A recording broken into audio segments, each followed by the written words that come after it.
La protection de notre planète fait l'objet d'une prise de conscience et d'une mobilisation citoyenne accrue à travers le monde.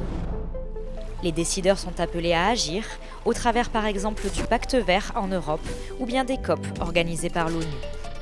150 pays ont déjà inscrit le droit à un environnement sain et à la protection de leur environnement dans leur constitution. Lutter contre la criminalité environnementale est également devenu un enjeu majeur pour les États. 260 milliards de dollars, c'est la somme qu'empocheraient chaque année les criminels de l'environnement. Ces profits, ils le font à travers des pollutions, des déforestations, la pêche intensive, l'extraction illégale de minerais ou encore la chasse ou le trafic d'espèces protégées. La criminalité environnementale est la 4e activité criminelle la plus lucrative à l'échelle mondiale, juste derrière le trafic de drogue, la traite d'êtres humains et la contrefaçon. Et la criminalité environnementale ne connaît pas de frontières. La réponse ne peut être qu'internationale et coordonnée. Car cette criminalité représente une véritable menace pour notre planète, notre santé et pour la sécurité mondiale. Les États élaborent donc des stratégies à l'échelle planétaire. La prise de conscience est bien réelle, mais elle est loin d'être suffisante. De nombreux États se voient aujourd'hui reconnus coupables d'inaction climatique par la justice, à l'image de l'État français, condamné fin 2021 dans l'affaire du siècle et contraint par le tribunal administratif de Paris à prendre des mesures plus fortes contre le dérèglement climatique.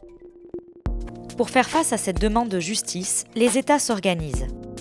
Améliorer l'information des citoyens sur leurs droits, épauler les associations qui lancent l'alerte, former les acteurs à ces contentieux très techniques, spécialiser les juridictions pour mieux identifier et traiter ces contentieux, c'est l'ensemble des administrations et des services judiciaires qui doivent apprendre à travailler ensemble.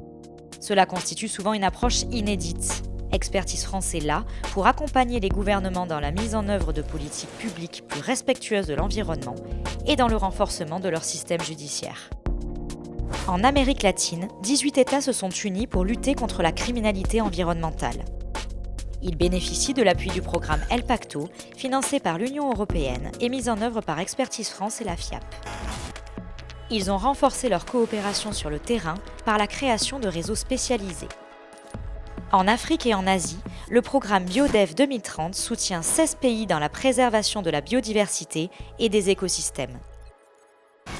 Pour chacun, Expertise France s'engage sur 3 axes: prévenir, sanctionner et réparer les atteintes à l'environnement. La justice sur notre planète va bien au-delà de l'être humain. Elle concerne tout le vivant.